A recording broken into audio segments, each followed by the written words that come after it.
Trejos rungtynės, 3 pralaimėjimai. Toks vakarykštis vakaras buvo Lietuvos futbolui. UEFA Europos lygos antrajame etape nesėkmės patyrė Šiaulių, Tauragės Tauro ir Marijampolės Sūduvos ekipos.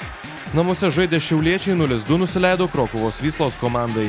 Nugalėtojams įvarčius pelnė Pavelas ir Piotras Brožekai. Prieš rungtynes neišvengta incidentų. Specialūs policijos daliniai sulaikė 44 Lenkijos klubo aistruolius.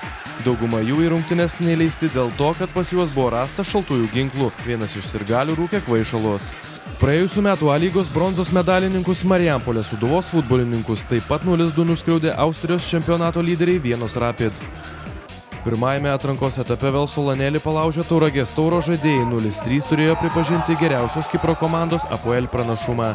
Visus 3 įvarčius Nikosijos ekipa pelnė antrajame kėlinyje. Su visa pagarba Apoeliui, kur tikrai galinga komanda, gera komanda, bet mes neturėjom šiandieną 4 pagrindinių žaidėjų. Taigi aš manau, kad Kiprė mes pabandysim pažaisti futbolą. Aš norėčiau padėkoti Apoelio komandai, kuri buvo išties draugiška, išties žaidė futbolą, nėra ką sulyginti su Solanėliu. Atsakomasias rungtynes šalies komandos išvykose žais kitą savaitę.